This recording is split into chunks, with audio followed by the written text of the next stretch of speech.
Donald Trump took office on the 20th of January 2024. I mean 2025, sorry. And so far, which that was just the other day, right? So far, we're talking about a month in office and a lot has happened. You know what? I'm not shedding any tears. I'm watching people get what they voted for. We know why y'all voted for who you voted for, and now it's time to get what you voted for. So, the Donald Trump administration is firing thousands of federal workers. Thousands. A lot of these federal workers are actually ex-military people. A lot of these federal workers are people who are on probationary status or those without civil service protection. There's an article out right now that's saying basically that Donald Trump took away my hope. My hope. Y'all remember when President Obama ran on the premise of hope and how they were all fluttered and flustered because he said hope? Kind of like how they tried to bury and demonize the word woke. Woke has always been to be conscious of what is happening around you and what is happening to you in your life. You are woke, you are aware, right? They demonized it. Anyways, federal workers are now saying that Donald Trump's mass firing upended their lives, has caused havoc in their lives. The termination notice came just before Valentine's Day. One particular person, Elena Mosico, says her heart was shattered as she broke down crying in front of her two young children. She says she got bills to pay. She has a mortgage to pay. She has tuition, school tuition to pay. She has a car payment to pay. And now she has a scared family who I guess they don't know where the next dollars are going to come from to sustain their lifestyle. I feel so angry right now at this administration because I traumatized my kids, she said. I wish I would have never joined the federal government. I wish I would have never joined the federal government. She joined the U.S. Department of Veteran Affairs last year as a data scientist. She had been happily employed in the private sector for a consulting firm, but she thought a government job seemed more stable because it is a government job. Instead, her life has just turned upside down last week after President Donald Trump's administration began instituting mass layoffs as part of an aggressive effort to trim the federal workforce. Harrison Fields, a special assistant to the president, said in a statement to USA Today and other news medias that Donald Trump returned to Washington with a mandate from the American people to bring about unprecedented changes in our federal government to uproot waste, fraud, and abuse. This isn't easy to do in a broken system that is entrenched in bureaucracy and bloat, but it's a task long overdue. Well, the people from USA Today, they spoke to federal workers who were fired from the Department of Education, Veterans Affairs, yes, Veterans Affairs, Agriculture and Transportation, who said that they are all shocked. They didn't think he was going to do all of this. They're shocked, they're angry, they're emotionally distraught by the terminations. They were all scrambling over the weekend to figure out how to file for unemployment benefits and viewing their budgets to adjust to a new financial reality that has hit them suddenly. They voted for Donald Trump, right?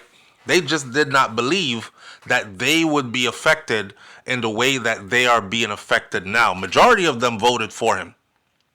They worried about everything from making rent, how we're going to pay the mortgage, to paying off their student loans, groceries, school fees, car payments, you name it. Many talked about going into government work because they value public service and feeling like those values are now being trampled up on. One person says, I am much more angry than I am devastated. This is a person called Chelsea Milburn, a 34-year-old Navy reservist. That means she's in the Navy. Lost her job as a public affairs specialist for the Department of Education. Well, I guess it's time for you to go full-time in the Navy now. No bother going reserve. The Navy needs you full-time. It took away my hope, she said. It took away my hope that I would continue to be respected and valued for my service, and especially in the way that the termination happened. This is a military individual who is on reserve and also works with the government for being a service to the community.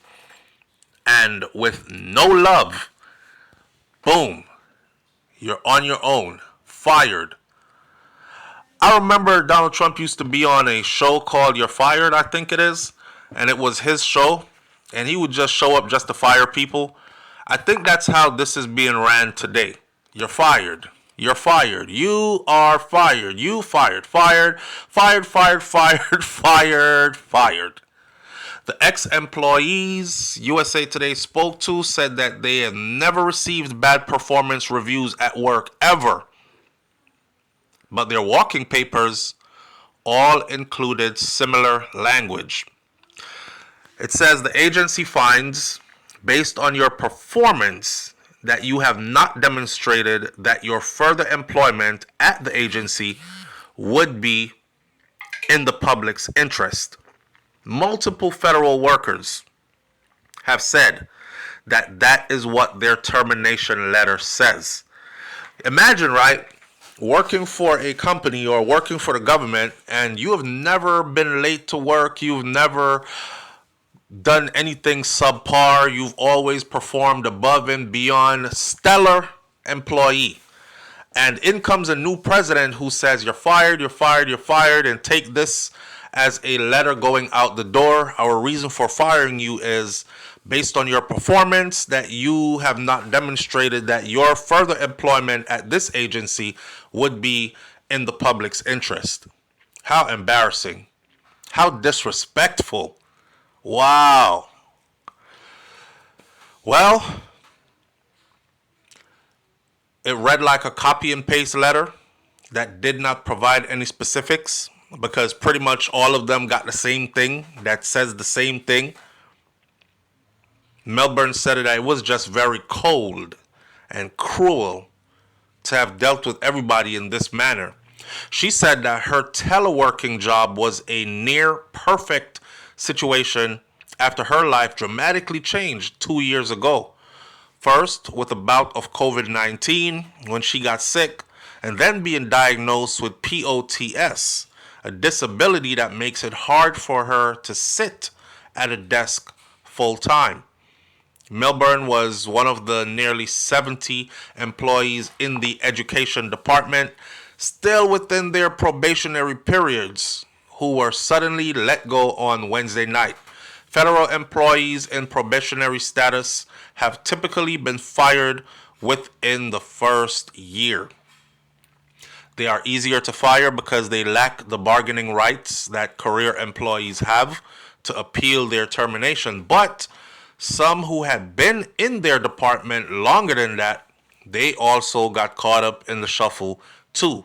A person named Doug Berry, who worked for U.S. Department of Agriculture, Rural Development, left his former career in real estate for his job at the USDA for more stability. He was hired as a loan technician last January. But in July, The 53-year-old chose to take a position as a intern instead, because it would give him a better career path after the probationary period, but also because he wanted to pursue a master's at the time, a master's degree in the same time. His probationary period reset, but he couldn't have known at the time that he would be one of them going out the door. Berry said that his termination letter was emailed to him before close of business 5 p.m. Thursday and was effective at the end of that same close of business day. But his office actually closed at 4:30 that day and he was already gone for the day.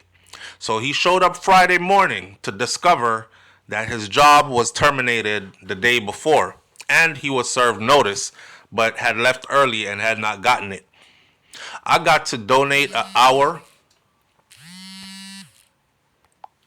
He said, I got to donate an hour of my time to clean out my desk and hand off what I was working on to my coworker. At least 5 union representative government workers have now filed suits over the administration's firing of probationary workers, alleging that it breaks formal process that's used by the government agencies to dismiss its employees. These firings are not about poor performance. There is no evidence that these employees are anything but dedicated public servants. American Federation of Government Employees, which represents about 800,000 federal workers, have said. Now, the Department of Government Efficiency, led by Elon Musk, has been tearing through federal agencies, moving to shutter some and drastically cut back others. Nearly the entire federal workforce was offered a buyout. Take this money and leave, or risk being fired, or risk being laid off without pay, or laid off indefinitely without pay. Then the notices began. Thousands of workers have been laid off in recent days, with the terminations focused on newer hires who still have probationary status. The extent of the layoffs is still unclear, but roughly 220,000 federal employees out of 2.3 million had less than 1 year of experience in their current position as of March 2024, according to the most recently publicly available data from the U.S. Office of Personnel Management. Donald Trump shows no signs of yielding despite all the noise that's going on in the background and all the lawsuits that are being filed. He who saves his country does not violate any laws, is what Donald Trump has responded by saying on Truth Social, which is his own social media app. Remember, I think Trump was banned from Twitter at one point, and you have apps out there like Twitter, Facebook, TikTok, whatever. Trump said, okay, y'all keep banning me from your damn app for speaking my mind, so I'm going to go start my own damn app, and it's called Truth Social. So he started his own app, Truth Social, where he speaks without being banned. But as Elon Musk's team scours the federal government looking to purge scores of employees, the president's opponents continue to warn about the ramifications, both personal and national. They don't give a damn, man. I don't know why y'all warning. Warn what? About what? Elon Musk is in power. Donald Trump is in power. These men are rich, wealthy, powerful men. Who's going to check them? Who's going to check them? I said this in the beginning. I said it's going to be hard to stop anything that Donald Trump wants to do because the chips are stacked in his favor. At every step where you're supposed to go, to get an approval before you move to the next step, there is somebody there who is ready to give him the go-ahead. So these lawsuits, they can go ahead and try and they can file them and it can stall stuff for a second. But you best believe, majority of what is on the list to be done is going to be done. Senator Lisa Murkowski, a Republican of Alaska, a GOP lawmaker who has occasionally opposed Donald Trump in public, said dozens of federal workers from her state were just suddenly laid off.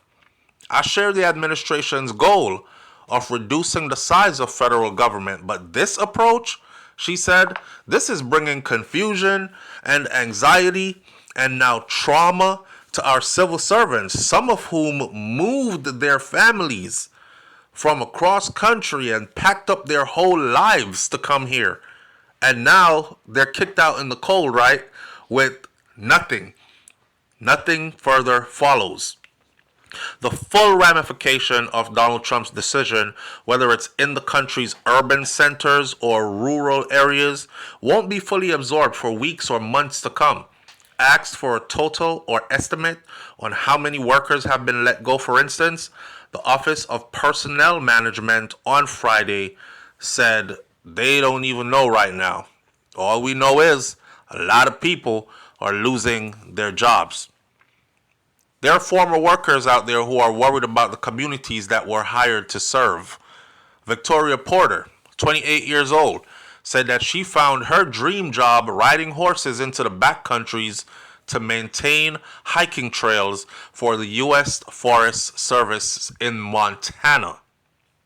That all went away Friday, when she said 8 other people on her 12-person trail team also were fired. Imagine having that job, though. What do you do for a living? Oh, I ride horses into the backcountry just to maintain the hiking trails. You know, what? That's sweet. Trump and Elon Musk are saying that's friggin' unnecessary. Let hikers go hike and maintain the hiking trail. You and the damn horses, fire everybody. The termination will have a big impact in the community around the forest where she works. Porter said that outdoor outfitters and other local businesses, they rely on these trails as an economic engine for the region. There's no way that the trails can be maintained with a drastically smaller crew, she said. Now you can see how that would happen if people go there for the trails and whatnot, and then they spend their money while they're there, Airbnb-ing, restaurants, etc., bars, clubs, put their money into the economy, in that local economy. If the trails are no longer friendly, the people will stop coming, and then the businesses will dry up because there won't be anybody there to support them. Good luck trying to explain that, right? The termination will have a big impact on the community around the forest area, she said. They'll try their best, but it will mean that hikers just can't get through. It will mean that the outfitters can't get through, and their livelihood depending on taking people out to the back countries. That's what they do for a living. So they will suffer. The communities around here will suffer. It's going to hit the economy really hard because tourism will drop drastically. Berry's also worried about the impact of the terminations on the low-income rural communities that his work of reviewing loans and fundings for community projects have served. USDA Rural Development helps the town that voted for Donald Trump every day. Let me say it again. The USDA Rural Development helps the towns that voted for Donald Trump every day. And I think there's a disconnect between understanding that these things are necessary in small town life and realizing that you just voted to get rid of the water project that your community needed. I I'm laughing, man. I'm laughing because I said it. I said as soon as he gets into office, I'm grabbing my popcorn, I'm reclining my chair, and I'm starting off with the first episode of this series. It's like a Netflix series. Hey, don't cry yet. It's too early. We got 4 years of this to go at a minimum. At a minimum. This I find super funny, where he says the USDA rural development helps the towns, more than one, that voted for Donald Trump every day. And I think that there's a disconnect between understanding that these things are necessary in small town life and then realizing that you just voted to get rid of the water projects that are needed in your community. I don't know where I'm going to end up, he said, now worried that he could have to disclose being fired for anything else he applies to. I've never been terminated for a cause in my life until now. So he's also worried that, okay, if he's terminated now with a letter like that's being handed out, and that's what he has to give to his next employer, potential employer, it could also hinder him from being employed again, right? Maseko joined the VA in June of 2024 in a highly skilled position, writing machine learning algorithms. She is confident about getting a new job with her skills, but she said that the sudden pink slip, it's taking a mental toll, and the immediate financial concerns are very worrying. She spent Friday figuring out how to file for unemployment. Mentally, it's very draining. Berry has started a process of fighting the decision. Maseko believes the termination was illegal, but who's going to check them? Who's going to check Donald Trump? Who's going to say, get back to work, guys? What he did was illegal. Nobody. They're just going to have to take that termination and keep it moving. Every one of us who got the exact same form letters without proper process of actual cause, we have a grievance. Meanwhile, Melbourne said that she now has to find work that will accommodate her medical condition like her federal job did. She is also upset that most Americans who supported Donald Trump, who supported cutting government jobs, aren't really aware of the repercussions of the forceful downsizing that will eventually have this trickle-down effect. Wait, it's coming. When I see people cheering on these broad, sweeping attacks on civil servants as if it's a good thing, that is incredibly hurtful and infuriating to me. I feel like I have served my country admirably, and now I'm being betrayed. But I am not going out without a fight. That story right here is also by Philip M. Bailey, Zach Anderson, Terry Collins, and Janine Santiku, USA Today. So there's no plagiarism. Listen, end of the day, right? Watching people get what they voted for. This is kind of like watching the Hispanic community get exactly what they voted for. Mass deportation. Mass deportation targeting their community specifically. I don't see ICE raids going on in European communities. I see, and there are a lot of Europeans who are in the United States of America who are out of status, or what we call illegal then. But these people voted for Donald Trump thinking, he won't do it to us. And now they're crying. And now they're doing videos talking about how they feel used and how they regret. But guess what? It's too late. It is too late. It's time for everybody to get what they voted for. Leave your comments in the comment section below. I'll catch you on the next video. I'm out. Peace.